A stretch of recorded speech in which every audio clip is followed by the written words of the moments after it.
Olá, hoje vamos meter água. Vamos mergulhar e falar de algo básico para a nossa existência. Sem ela não existiriam terra, plantas, animais e o homem.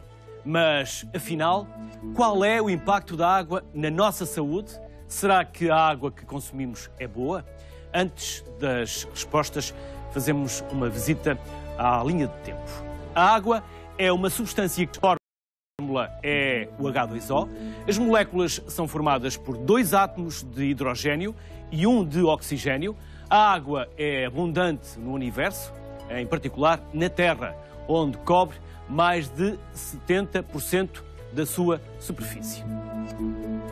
A água é tão essencial para o homem que, desde o início da história, andam sempre próximos. Se não vejamos, as primeiras comunidades que se conhecem eram construídas perto de rios e lagos.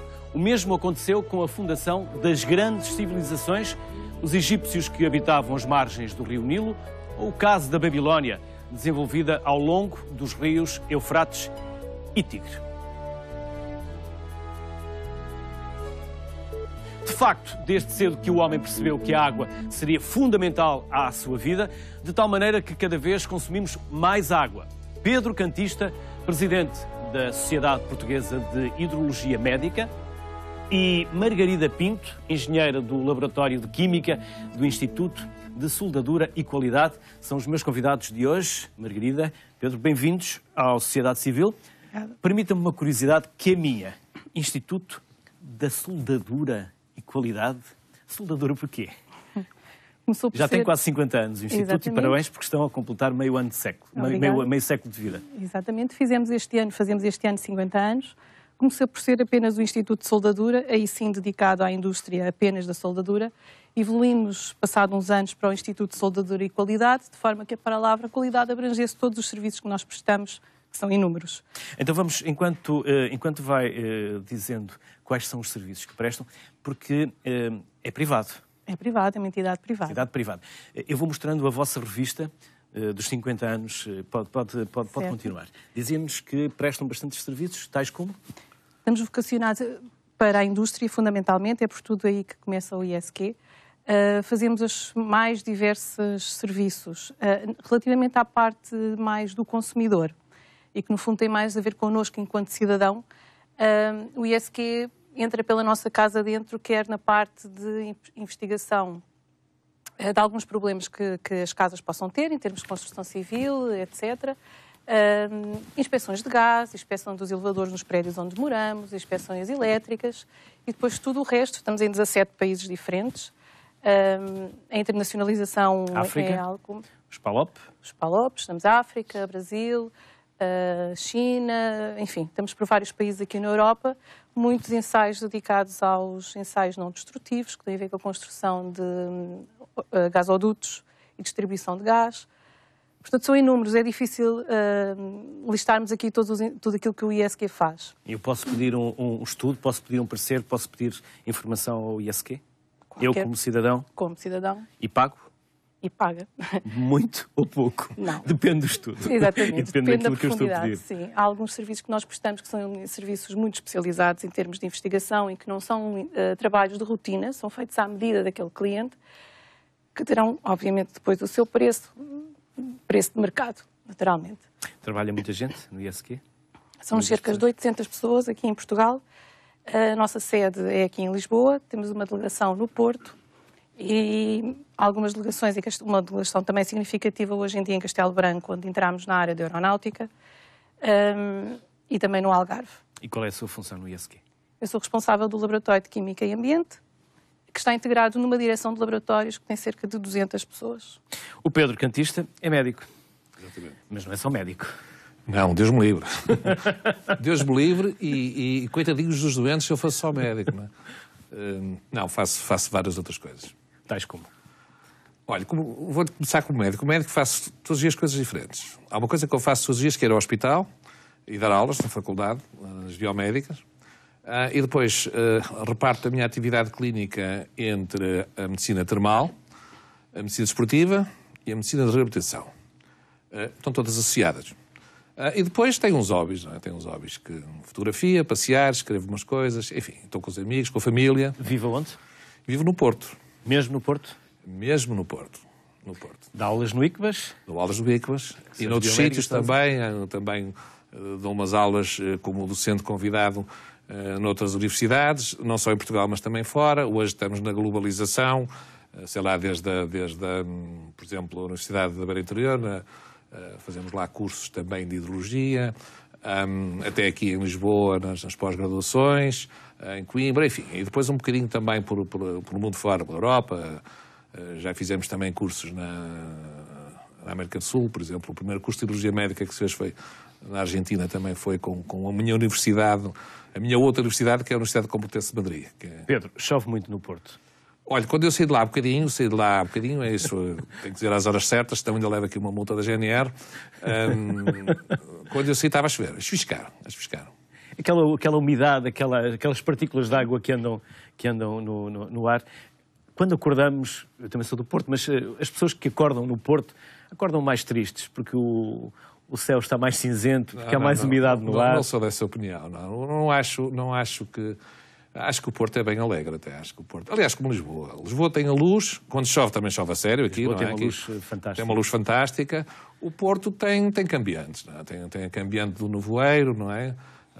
Enfim, com aquela magnífica letra do Carlos T, que nos remete também para a umidade. Estamos a falar de água com alguma umidade, mais úmido, mas eu penso que, enfim, não seria o clima ideal, mas como cidade está muito próximo do ideal. Como clima, no meu gosto, não. O Porto é uma cidade quase rodeada de água. Digamos assim, tem o rio e depois tem o mar. Depois tem os outros concelhos. Mas o Porto vive muito virado para a água também. E para o vinho também, mas para a água também. Mais para o Douro. Mas para o vinho do outro lado temos os armazéns e depois o vinho chega pelo rio, chega pela água, não é? E de onde é que lhe veio este gosto, este interesse pela água? Bom, se calhar provavelmente este que foi gerado, porque remédio temos nós, não é? Nós somos água, não é?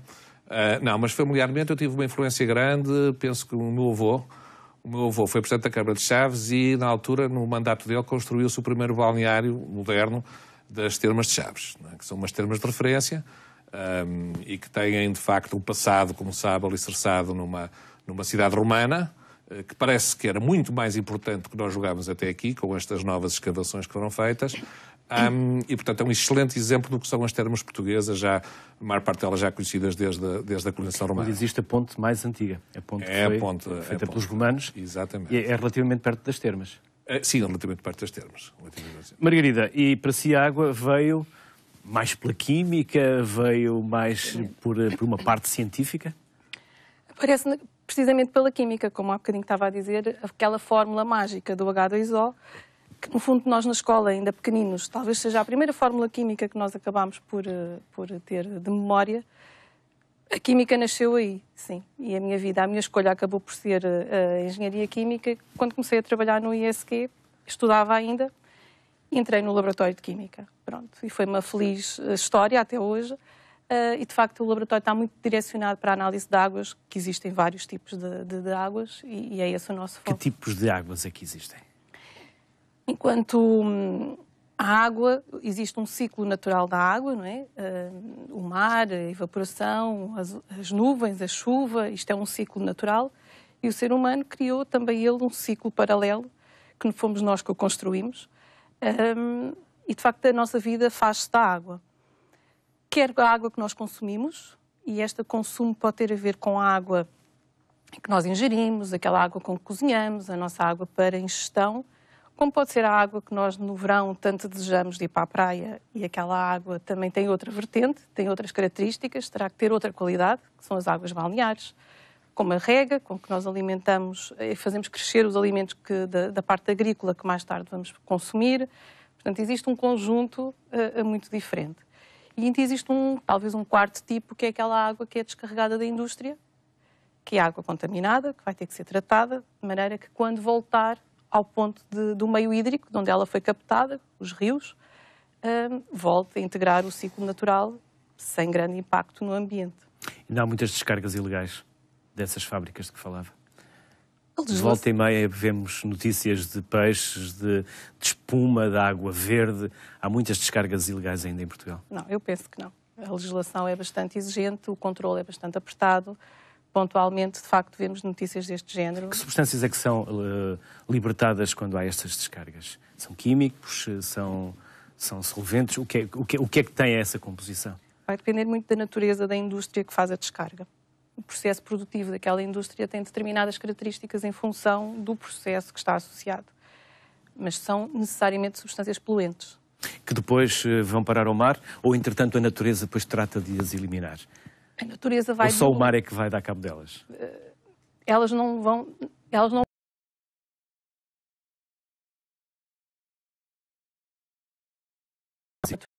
O que vai acontecer é que vai haver uma diluição. Quando há essas descargas ilegais, num meio hídrico como um rio, o que vai acontecer é que o rio já tem uma massa de água muito grande e acaba por diluir aquilo que é ali descarregado. Mas não vão desaparecer. Temos boas águas, Pedro, em Portugal? Certamente que sim. Certamente que sim. Temos um património que temos que preservar e quando falamos de águas temos que separar as águas. Para já uma boa expressão, separar as águas. Separar as águas. Eu uso muito porque percebe-se facilmente. Olha, para já temos um comprimento de costa que é fantástico. Não é? Se nós acrescentarmos à costa do continente, a costa dos arquipélagos da Madeira e dos Açores, nós vamos ficar com cerca de 1.400 quilómetros, se não me falha a memória, de costa. Mas nós aqui temos quase 1.000, não é? Temos 900 e tal. Pronto, isto desde logo nos remete para o mar. O mar e oceanos onde estão 97% da água do planeta. Quer dizer que só sobram 3% de água consumível à partida, porque desalinizar é caro, é complicado e é caro, ainda é caro. E depois desses 3%, menos de 1% é uma água disponível. Há uma ideia que eu achava que era interessante falarmos, já que estamos a falar de água em Portugal, e nós temos um consumo relativamente equilibrado. Consumimos mais do que o que devemos, mas um consumo relativamente equilibrado, que é esta noção, que é uma noção que nós temos desde Lavoisier, não é? Que é a natureza, nada se cria, nada se perde, tudo se transforma. E a água é assim. O planeta não tem menos água que há 4 milhões de anos, tem a mesma, felizmente para nós. Agora, ela passa a ter distribuições diferentes e às vezes está menos disponível. Não é? Passamos a ter desertos e locais de cheias. Há bocado falou no Nilo, se nós formos agora ao Egito e algumas regiões da África que antes tinham muita água, sei lá, a região subsaariana, por exemplo, agora é um deserto. E todos estamos cientes disso. Ora, em Portugal já se notam algumas alterações climáticas. Temos zonas mais áridas. Temos boa água, temos, infelizmente, Alentejo? Como já disse aqui, esse engenheiro... Zonas mais áridas no Alentejo? Sim, sabemos disso. Depois há um esforço de gestão, digamos, dos recursos hídricos, dos rios. Os rios, é preciso dizer-se que os rios e os lagos têm uma porcentagem pequeníssima de água no planeta, pequeníssima. Os rios subterrâneos, os leitos subterrâneos têm muito mais água. Portanto, há que fazer uma gestão muito equilibrada dessa água para não termos, de facto, insustentabilidade que estamos a ter. Portugal e Espanha têm feito uma boa gestão, porque os rios vêm de Espanha. Eu não sou um especialista da ecologia hídrica, enfim, tenho alguma informação e acho que todos os cidadãos deviam informar-se e estar conscientes disto, porque é um problema gravíssimo. Nós tivemos recentemente esta Conferência de Paris sobre as alterações climáticas. Eu sinceramente fico O acordo é bom desde que seja cumprido. Não há acordo. Ou melhor, houve um acordo, não há tratado. Era preciso haver tratado. Há um acordo, mas isto de acordos, meu caro amigo, não é? Se não houver aqui penalização, se fizer um acordo com os portugueses que não podem andar a mais de 120 na autoestrada, eu não sei se será muito cumprido. Quer dizer, agora, se fizer um tratado e os multar, aí eles andam. Eu acho que tinha que haver aqui, claramente, penalizações. Portanto, eu acho que a água é um bem demasiado importante para essa questão. Curiosamente, nós que se calhar nem sempre gerimos bem a água dos rios e dos oceanos, temos leis extremamente rigorosas, e ainda bem, para gerir os aquíferos, as águas subterrâneas, as águas minerais e as águas minerais naturais. Essas têm, de facto, uma gestão muito mais apertada e bem, não é? Porque pertencem também, digamos, ao público. Margarida, a água que bebemos da torneira é boa? A água que bebemos é boa e tem um controle muitíssimo apertado. Podemos, se calhar, pensar um bocadinho como é que essa água... Como é que se faz? Qual é o processo que a água é submetida até descarregarmos na nossa torneira? Precisamente. A água vai ser captada, vamos fazer aqui um exemplo, num rio. E essa água, nesse momento, ainda não é água de consumo humano. Ela é água que vai ser... pretende-se que ela seja própria para consumo humano. E, no fundo, existe tudo isto está legislado, e o que vai acontecer é essa água vai ser captada, vai ser tratada. Durante estes processos, ela é sistematicamente analisada para que vejamos que ela, de facto, é adequada para a produção de água de consumo humano. É tratada, é controlada e vai ser colocada em depósitos. Isto, no fundo, o que vai acontecer, existe uma entidade gestora, várias entidades gestoras em Portugal, que normalmente são multimunicipais, que fazem este trabalho que se chama as entidades gestoras em alta. No fundo, o que elas fazem é tratar grandes massas de água. Todo este processo é controlado e o que vai acontecer é que, à saída desses depósitos, a água já é, a seguir ao tratamento, própria para consumo. E que vai ser entregue ao município, que, por sua vez, será... O que é adicionado à água para eliminar as impurezas?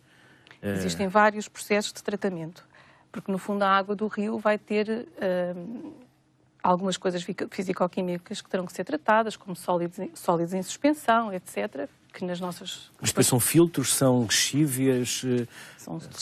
Passa por filtros? Sim, filtros, cloro, existem uma série de tratamentos físicos, outros de microbiologia, para tirar toda a parte de microbiologia que a água tem, que nós não vamos poder ingerir com risco para a nossa saúde. Portanto, e todo esse processo, que é muitíssimo controlado, a água vai chegar a um depósito que vai ser entregue ao município. O que o município vai fazer é que pega nessa água e vai distribuir em redes de abastecimento, em sistemas de abastecimento que estão montados para chegar à tal torneira da nossa casa. Ainda assim, a partir desse momento, a água já é água de consumo humano. Existe outra legislação que vai obrigar essa entidade gestora em baixa, porque agora já não há um tratamento de uma grande massa de água natural, de maneira que haja esse controle. Quer uma entidade, quer a outra, tem que garantir, que produz água própria para consumo e o outro que distribui essa água para consumo, os dois têm um plano de controle de qualidade da água que é feito ao longo do ano, porque a sazonalidade da água tem impacto na qualidade da água. Quando chove, o rio também altera as suas características, é mais turbulento, tem mais sólidos, no verão está com os níveis de água mais baixos, portanto tudo isto tem que ser avaliado e durante o ano é feita uma série de análises. Tipicamente recorre-se a laboratórios externos a estas entidades, daí onde está o ISQ, e o Laboratório de Química dá apoio a uma série de entidades de gestoras em alta e gestoras em baixa, de maneira a que se consiga perceber e corrigir alguma alteração que exista durante o percurso. Margarida, antigamente nós bebíamos água da torneira sem grandes tratamentos. Bebíamos água das nascentes sem grandes cuidados. Somos nós que estamos a perder capacidades de defesa ou somos nós que estamos a introduzir na natureza mais partículas, mais substâncias nocivas que acabam na água? Ou são as duas coisas? Se calhar é um bocadinho das duas coisas, não é? De qualquer das formas, hoje em dia, todos esses fontanários, desde que estejam ligados à rede pública, eles também são controlados, tal como se fosse a água que se vai captar ao rio, que é uma água bruta. Mas quando vamos pelo norte ou pelo centro, encontramos muitas nascentes, muitas bicas de água, digamos assim, e paramos, bebemos, mas não sabemos se aquela água é própria para consumo ou não. Se não fosse, teríamos lá uma placa a dizer-nos que a água não é potável? Precisamente. Dizemos que se não estiver, definitivamente podemos beber? Em princípio podemos beber. Se não estiver é porque está sob o controle do município, que encontra naquela fonte ou naquele fontanário, que faz o controle tão apertado como se fosse outro tipo de água para consumo. Quando não está, quando esta água não está ligada à rede pública, o município pode decidir que não quer controlar. Mas sim, tem que lá ter a placa a dizer que é água que não está própria, não é controlada. Ela pode estar em condições de ser bebida, mas não é controlada, portanto não sabemos se está ou não. Portanto é preferível não arriscarmos. Pedro, concorda com esta privatização da água, com este negócio à volta da água? Ou para que tenhamos boa água é necessário despesa, custo e ele tem que tornar um negócio para que seja rentável? Eu vou dar uma opinião pessoal. Privatização da água, jamais. A água é de todos. A privatização da exploração, do fornecimento da água, do tratamento da água, pode ser uma boa solução pública. Portanto, penso que me fui claro. Portanto, uma coisa é eu ter a água privatizada. A outra é ter o serviço, o pôr à disposição do bem público a água a particulares. Alguém em tempos chegou a defender a privatização dos rios. Isso jamais. Não, de modo, jamais. Repara que, veja as guerras que há de vizinhos. Fulaninho, cicraninho, deu 2 tiros no vizinho por causa de uma guerra da água. Nós vamos chegar a isto à séria, porque a água é de facto um bem precioso e estrategicamente eu diria que ela é tão ou mais importante que o petróleo. O petróleo é importante agora, daqui a uns anos não tínhamos dúvidas que é a água. Isto ainda não está assim muito à superfície, mas vai...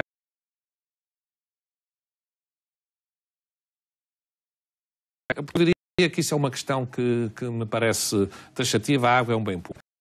A sua distribuição, a sua higienização, o seu tratamento, obviamente que não tem problema nenhum que seja feita ou pelo Estado ou por quem o Estado quiser, digamos, dar a concessão e a exploração do serviço público. Sempre com regras, obviamente, do interesse público. Portanto, penso que isto é claro. O preço da água está elevado? É caro consumir água? Se formos ver a preciosidade que é a água, penso que é uma regra da economia, é uma questão de oferta e procura. Se chegar à Arábia Saudita, uma garrafinha de água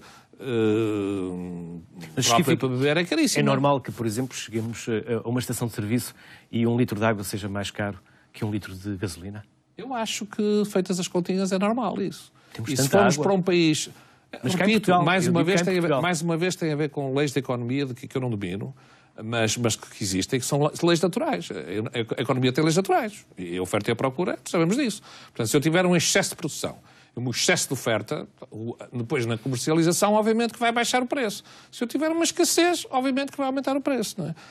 Agora, que a água é um bem precioso e a água consumível diretamente da natureza é um bem precioso, isso é. Há bocado estava a falar nas fontes, e já agora, se me permitisse, eu gostava de acrescentar isso, até porque o público terá interesse nisso, por isso, então quando eu paro posso beber. Bom, o problema não é... Quando uma fonte tem um caudal normalmente constante, quer dizer que tem um trajeto enorme da rocha de centenas de anos. É ultrafiltrada, é ultratratada. Não há melhor tratamento do que esse. Como é que ela é filtrada? É filtrada através da rocha. Ela infiltra-se, vai pelos interstícios da rocha, adquire algumas propriedades físico-químicas pelo ambiente em que está. Se estiver à profundidade, aquece. Se passar rocha, obviamente que é ultrafiltrada. E é uma água de grande qualidade. O problema das fontes, muitas vezes, tem a ver com a contaminação na emergência.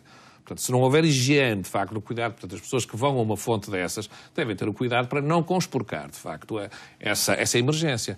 Já num poço é diferente. Se a água estiver parada, estagnada, ou estiver corrente, aí, atenção, que a água, de facto, pode ser veículo de doença, não de saúde. Pronto, mas eu penso que eu respondi mais ou menos à sua questão. Absolutamente, a água é de todos. E ficamos claramente mais esclarecidos quanto ao facto de podermos ou não beber água das fontes quando nos cruzamos com elas. É uma questão de, realmente, repito, é uma questão de conspurcação, de contaminação da própria emergência. Não é? Muitas vezes é isso. A água é uma parte importante da constituição dos seres vivos, como é o caso do homem. Mais de 2/3 do corpo humano são constituídos por água. O cérebro humano é composto por 75% de água, o sangue por 82%, e os pulmões por quase 90%. Por isso, é impossível sobreviver sem água. Relembro algumas das funções que a água exerce no funcionamento do corpo humano.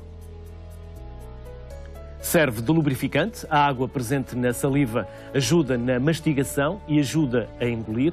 Ajuda também as articulações e cartilagens a moverem-se com maior fluidez. Ou ainda, por exemplo, lubrifica os olhos, permitindo o bom funcionamento. A água ajuda-nos ainda a eliminar toxinas pela urina e pelo suor. Neste processo perdemos diariamente cerca de 2 litros de água, pelo que é fundamental repô-la. Quando digerimos os alimentos, os nutrientes tornam-se solúveis. A água presente no nosso corpo transporta e distribui estes nutrientes para onde eles são mais necessários. Pedro, vamos agora à parte mais médica e mais clínica. Já sabemos, a água faz bem, a água é fundamental para a nossa vida, mas nós estamos conscientes disso. Bebemos pouca água. É verdade. há estudos que mostram que nós bebemos pouca água. E quanto menos água bebemos, menos vontade temos de beber? Há quem diga que sim. Pronto, há realmente alteração aos mecanismos fisiológicos da sede. Nós temos doenças em que aumenta a nossa sede, por exemplo, a diabetes. Chamamos polidipsia, que é um palavrão médico, quer dizer que temos muita sede. E há outros em que a nossa sede pode estar toldada por alteração desses mecanismos de alarme. Mas eu iria, porque são muito mais de saúde que doença, sabe, os médicos, eu costumo dizer isto muitas vezes. Os saúde também é saúde, não é só doença? Não, é assim, os médicos são chamados profissionais de saúde, mas estão formatados para ser profissionais de doença. E eu fiz um bocadinho mais de opção. De manhã, ok, doença. À tarde, mais saúde. E, portanto, eu vou falar um bocadinho de saúde, da prevenção, que é muito importante. Eu gosto de falar de promoção de saúde.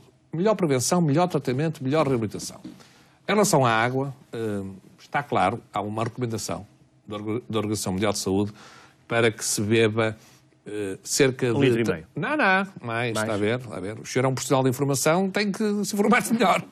Perdão-me.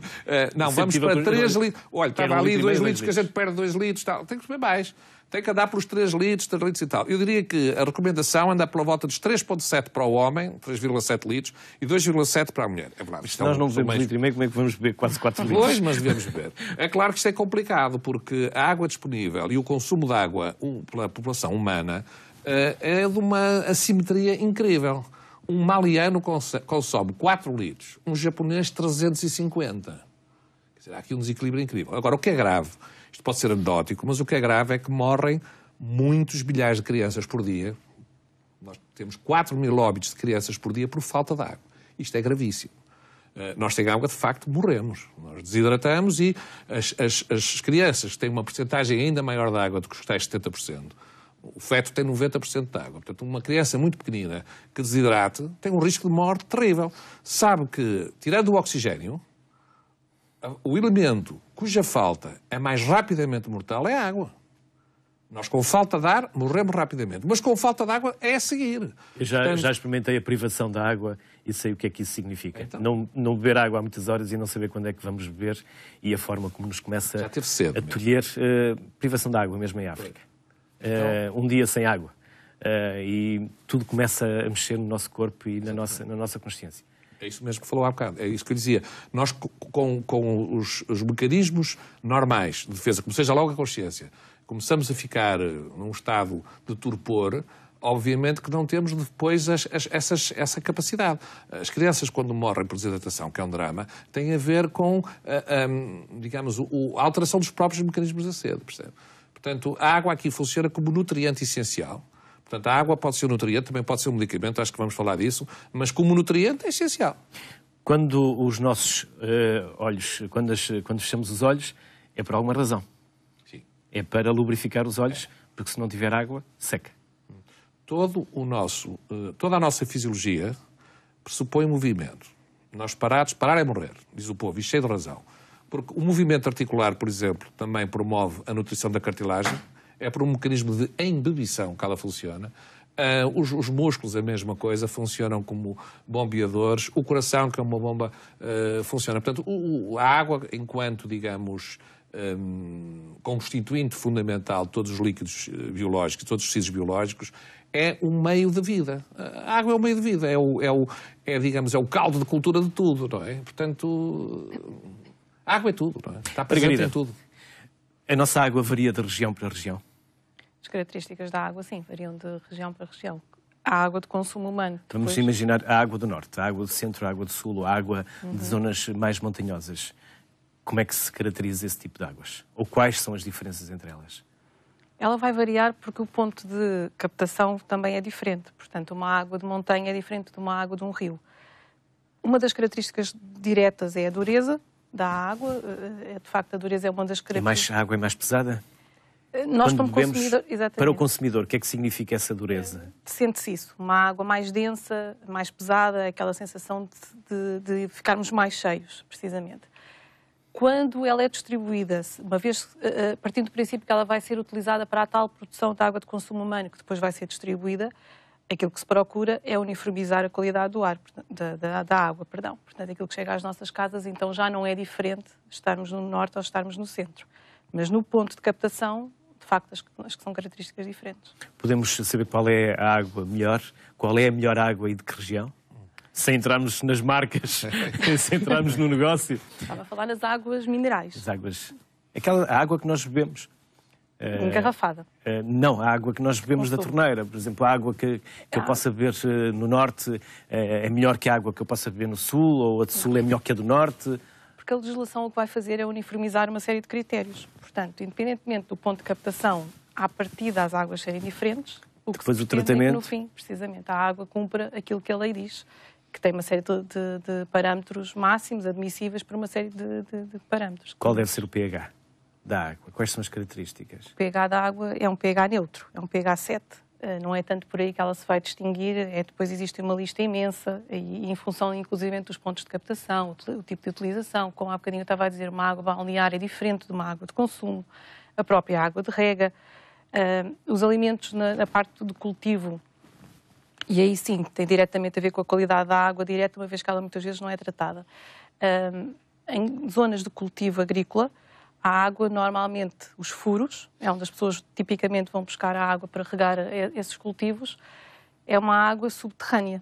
Portanto, é a água que muitas vezes não tem tratamento, ainda que seja obrigatório fazer a análise daquelas águas, precisamente para que não esteja contaminação dos alimentos. Porque na prática o que vai acontecer é que a água que nós estamos a utilizar para regar o cultivo vai influenciar a qualidade do alimento que nós estamos a cultivar, que seguidamente o vamos consumir, e há diferenças.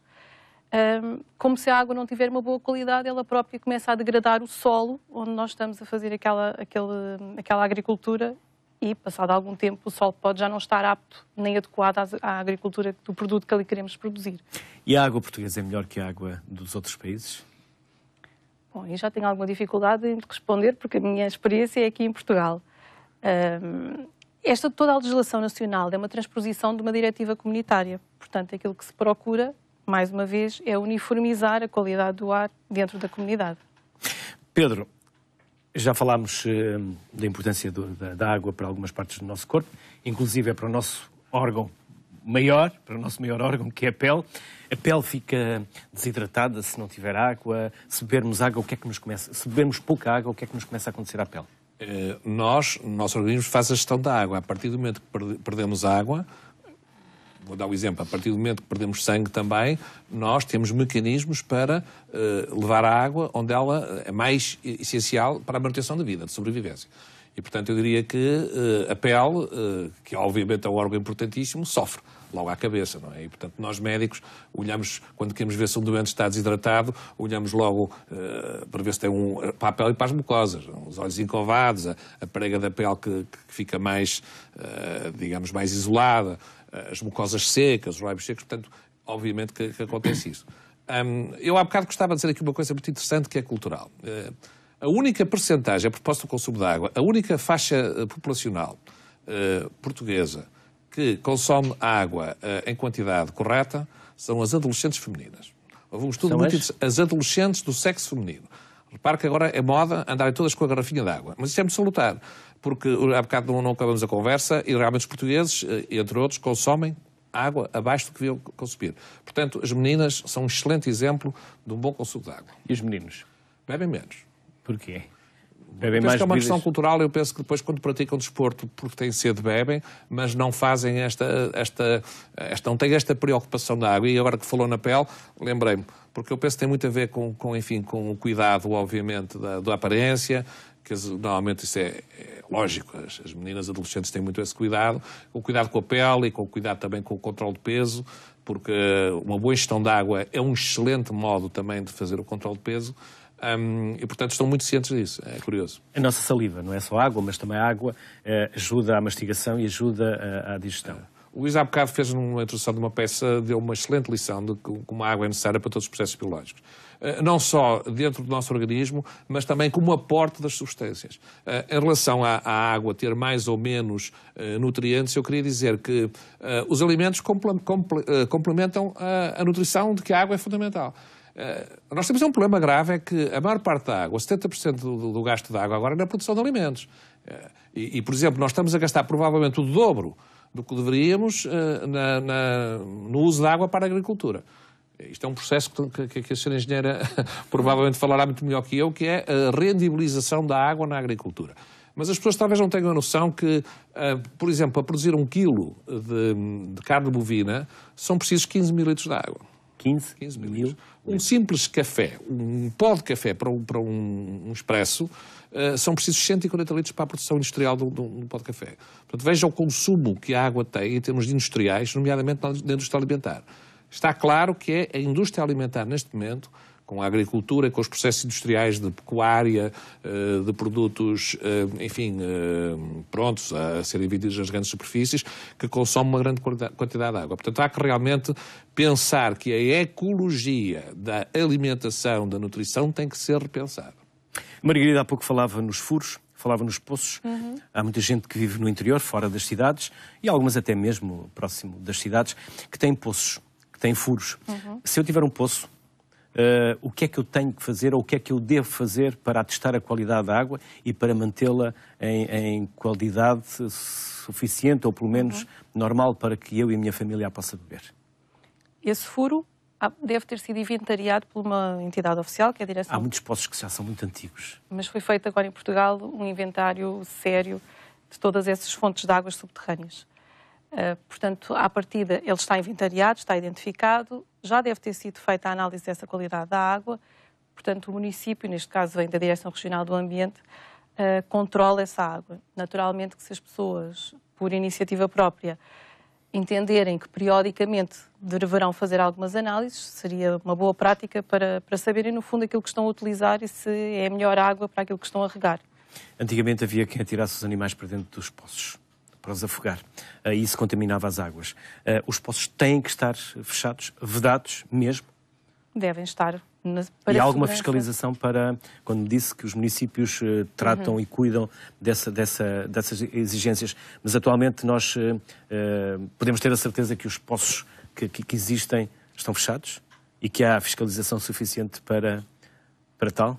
É boa prática que os utilizadores desses poços, eles próprios, tenham alguns cuidados adicionais. São muitos, como diz, estão espalhados pelo país. No interior tenho visto muitos poços abertos. Sim, Não há essa fiscalização nesse sentido. O utilizador, ele próprio, nós também temos que promover o bem da nossa saúde e a nossa segurança, não é? Individualmente e quanto cidadãos. Portanto, seria boa prática que cada um de nós, tendo esse furo, que faça... E às vezes são soluções práticas, que não são dispendiosas, mas que tenhamos esse cuidado até para que saibamos que aquela água que estava em bom estado continua e não precisemos de andar sistematicamente a fazer análises. Eu julgo que ainda existe. Antigamente existiam as águas zandadas. No norte, por exemplo, eram as zandadas. Um dia para meio-dia para o outro, consoante as terras que cada um tinha.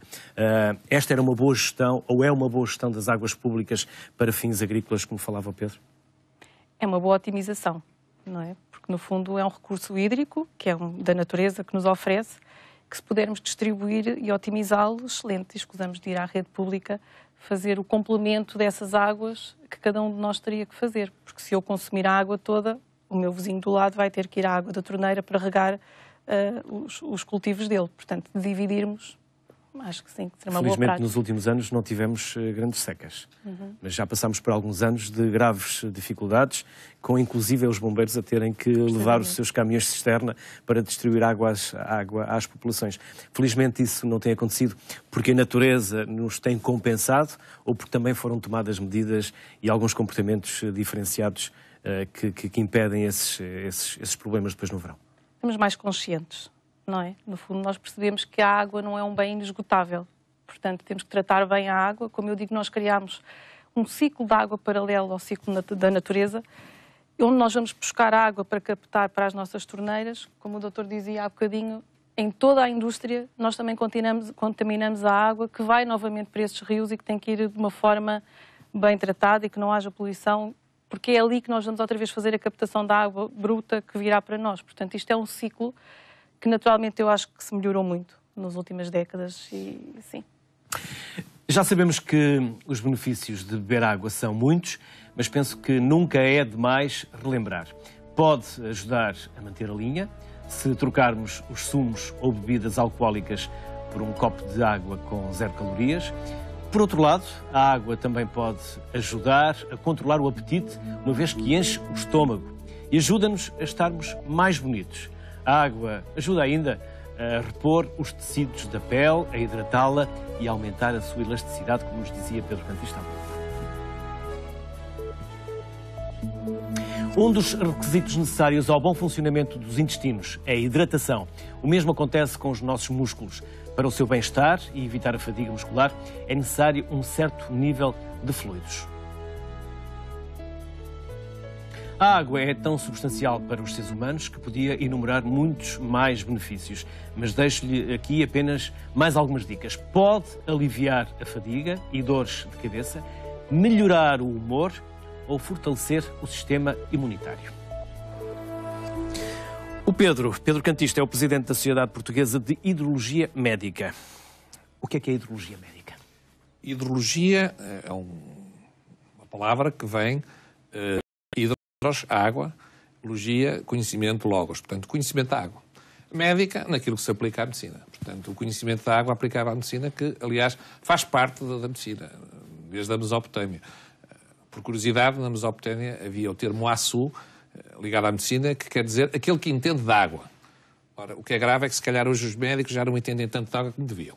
Repare, se 70% do nosso corpo é água, eu acho que as escolas de medicina deveriam dar bastante atenção, digamos, à problemática da água. Devo dizer que não dão. Não dão suficientes. É a minha opinião crítica. Eu sou um bocadinho provocador também, enfim, já tenho idade para isso, mas é que eu acho que... E, portanto, a hidrologia médica é algo que esteve sempre presente no ensino médico, que está presente, felizmente, mas, na minha opinião, não de uma forma tão vincada como está noutros países, por exemplo. Posso-lhe dar 2 exemplos. Em França, das comissões mais antigas da Academia Francesa de Medicina, que é a Comissão dos Remédios Naturais e Águas Minerais, que data de antes da Revolução Francesa, em 1761. Aqui ao lado, na Universidade Complutense, que é a minha outra casa universitária, posso dizer que tem uma cátedra de hidrologia médica com mais de 100 anos. A nossa Sociedade de Hidrologia Médica tem 63 anos e, de facto, temos procurado estar presentes, intervenientes, em conjunção com as autoridades públicas, com as universidades, com todas as organizações da chamada sociedade civil, como é o programa, que é o que estamos aqui a fazer, no fundo, para defender o conhecimento da água. O conhecimento da água, como promoção de saúde e como foi visto até aqui, pela importância decisiva que ela tem na vida. Não há vida sem água, não é?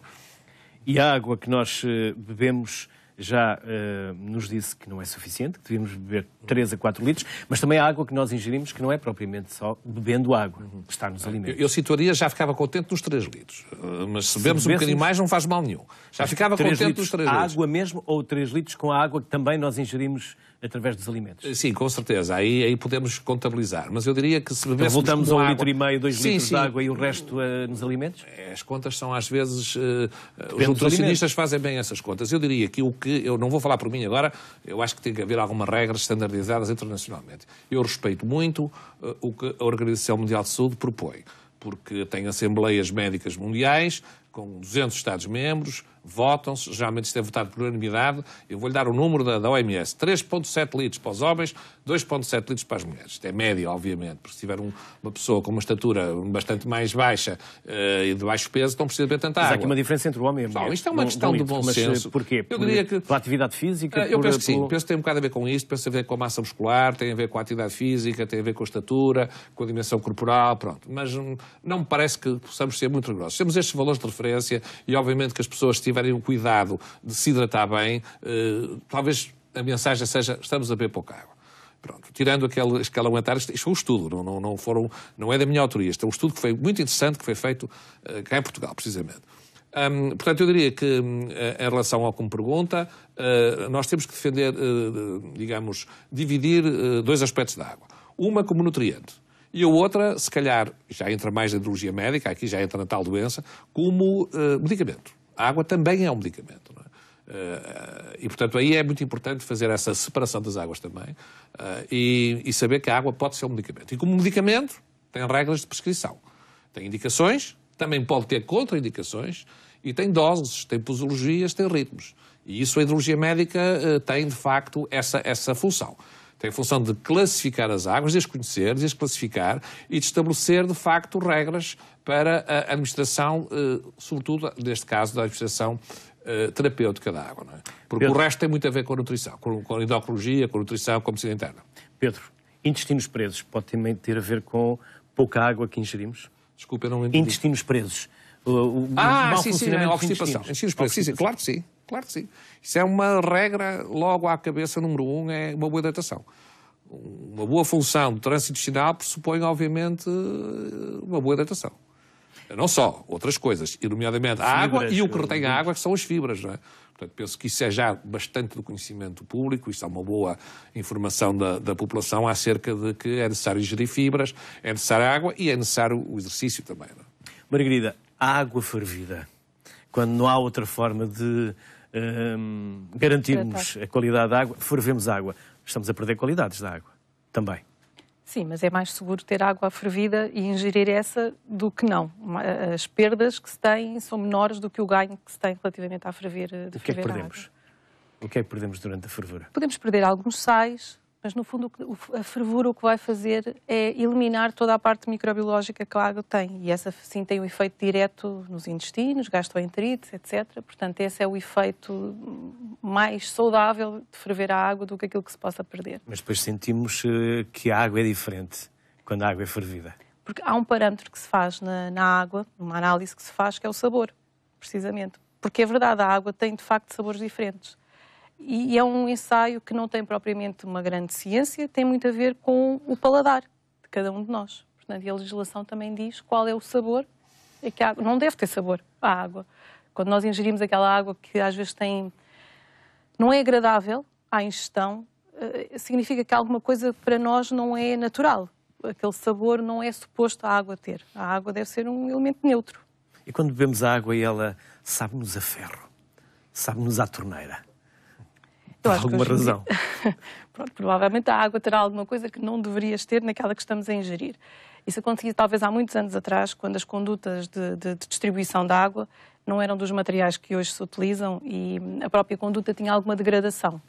E há muitas décadas atrás, quando ela era de ferro, por exemplo, era natural que houvesse a degradação ao longo do tempo e que pudéssemos estar aqui a ingerir alguns metais indevidamente. O que é que mata a sede? A água fria ou a água quente? Bom, se calhar que o doutor consegue nos ajudar mais do que eu.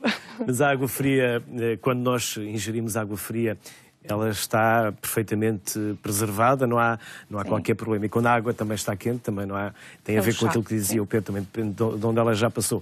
O chá normalmente mata-nos mais a sede do que se estiver quente do que se estiver frio. Sim, mas nós temos esta tentação sempre de beber água fria quando. E o chá? É bom beber chá? O chá adiciona, não retira. Exatamente, não altera nada. Não altera nada. A matriz água, sim. E as águas das pedras?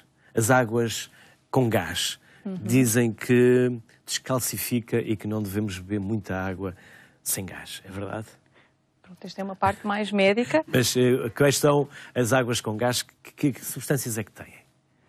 As águas naturais com gás, portanto, as águas que têm aquelas bolinhas, não é? São águas minerais, mas são águas com umas características diferentes daquelas que temos estado a falar até agora.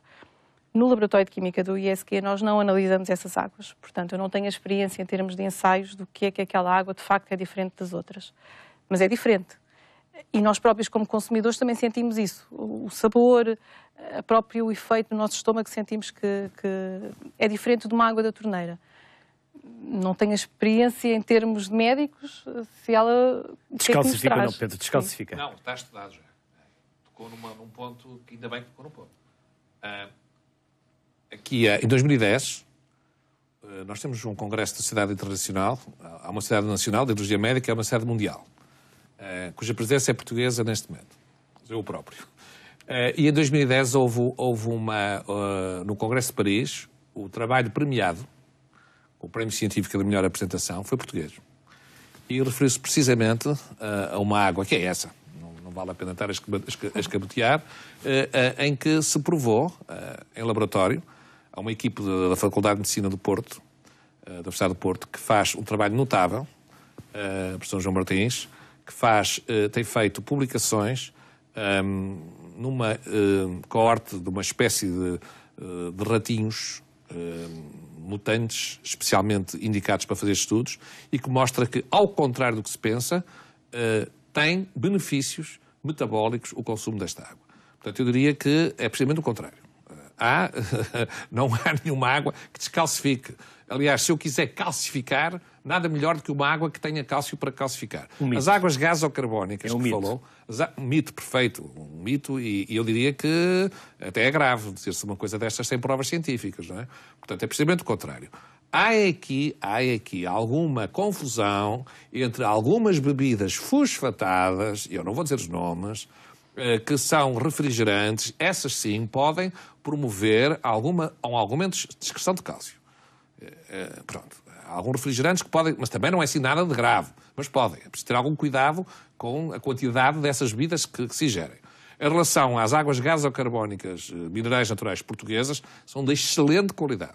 Eu diria que, enquanto, enfim, pessoa ligada ao meio, se eu quisesse valorizar as águas pela sua raridade, pelo seu valor de oferta e de procura, como eu dizia há bocado, eu poria as águas gasocarbónicas claramente lá em cima no topo.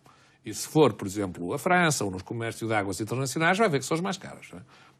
Posso dar aqui alguns exemplos também, franceses, por exemplo, passa a publicidade, a Badois, ou aqui a Vichy Catalã espanhola, são águas muito procuradas pelo sabor, porque as águas de facto têm o sabor. Hoje há cartas de águas, hoje há provas cegas de água, e portanto hoje escolhe-se uma água como se escolhe um vinho num restaurante. A água gasocarbónica que falou, repito, está estudada cientificamente e tem benefícios, por exemplo, ao nível do colesterol, do nível de colesterol sérico, triglicerídeos e, de modo algum, causa problemas de descalcificação. Estas bebidas fosfatadas de que falava o Pedro passam também pelo vosso laboratório? Não, só água. Nós fazemos apenas uma parte de análises na área alimentar, e potencialmente também bebidas, apesar de fazer... Porque achamos que bebemos um sumo, bebemos uma bebida com sabores e estamos a substituir aquilo que devíamos beber em água. É errado. É errado, mas todos esses alimentos, tudo o que entra no mercado nacional é analisado pelas grandes superfícies antes de entrar no consumidor, quer seja essas bebidas, as próprias fábricas o fazem, mas depois o mercado regulamentar também o faz. Portanto, cada vez que nós consumimos ou essas bebidas ou um alimento, ele é controlado. No ISQ, no grupo ISQ existe um laboratório que faz a parte de análises alimentares, toda a área dos pesticidas. O laboratório do qual eu sou responsável faz a parte dos metais. Portanto, no fundo, existe aqui um serviço complementar na área alimentar, sim. A Associação de Termas de Portugal defende o desenvolvimento do termalismo em Portugal. O trabalho desenvolvido em território nacional nesta área é de grande qualidade. Vamos ver algumas imagens.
Pedro, o termalismo saiu de moda, mas agora está a voltar um interesse pelas águas.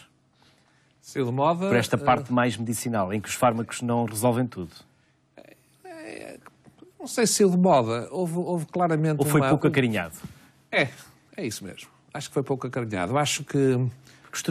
As termas geram bastante economia, emprego, podem gerar e podem, inclusive, financiar o próprio Serviço Nacional de Saúde, como existe e como acontece noutros países lá fora. Com tantos pontos aí que estamos aqui a fazer outro programa. Sinceramente, com pontos importantíssimos. Olha, mas fica desde já convidado para voltar cá para falarmos mais das termas. Eu, enfim, quando falo de água, falo com muita paixão. Mas acho que é uma paixão justificada. Acho que, repito, as pessoas deviam estar com atenção a isto. E dentro do global água, o termalismo é a maneira mais inteligente de utilizar a água. Repare, os gregos conceptualizaram muito bem a água e a saúde. Mas quem pôs na prática esta boa utilização e boa gestão foram os romanos. Os romanos não tinham epidemias como houve na Idade Média, porque construíram excelentes balneários. E repare, Caracalla, em Roma, tinha uma capacidade instantânea de receber 3.000 pessoas ao mesmo tempo. Mas também tinha uma biblioteca lá dentro. Portanto, veja bem a adequação e a proximidade que isto tem. Mas o Luís falou em 3 ou 4 coisas que eu acho importantíssimo. Vamos ver. Primeiro, saúde. O termalismo é um fenómeno de saúde. A emergência de uma água natural, que se repara, de repente, por constatação empírica, que faz bem. Se calhar até primeiro nos animais. Os animaizinhos iam lá e aqui funcionava como um animal de experiência, na verdadeira acessão da palavra. Não um animal de laboratório, mas um animal de experiência. E via-se que fazia bem. Outra vez as pessoas reparavam que faziam bem à pele, que faziam bem às duas articulares, etc. E começam a juntarem-se num sítio onde emerge aquela água. E, portanto, a água passa a ser, de facto, um medicamento. Isto leva ao movimento de pessoas. E então, o Luís falou de turismo. Provavelmente, a primeira forma de turismo foi esta. As pessoas que se deslocavam, de facto, às fontes e à água. E, obviamente, que levando pessoas, levando a deslocação, as pessoas vão precisar de um conjunto de atividades que se desenvolvem ali. Desde atividades económicas, gerir a economia, até atividades lúdicas. Vimos aqui alguns aspectos terapêuticos e outros lúdicos, que não tem mal nenhum. E, obviamente, isso gera também empregos, atividade económica e cultura. Quantas termas existem em Portugal atualmente? Em Portugal existem licenciadas à volta de 50 e em funcionamento 34. O que é um número, de facto, muito interessante, porque temos termas de altíssima qualidade, remodeladas em instalações, em equipamentos, em formação profissional, em modelos operativos, muitíssimo bem apetejadas, com hotelaria que tem um peso enorme. A hotelaria em termos a hotelaria termal, em termos da hotelaria geral em Portugal, tem um peso enorme. Se nós fecharmos os hotéis termais, isso é um prejuízo tremendo. E falou na atividade económica. Ora, o país, Portugal, tem como principal fonte de receita o turismo.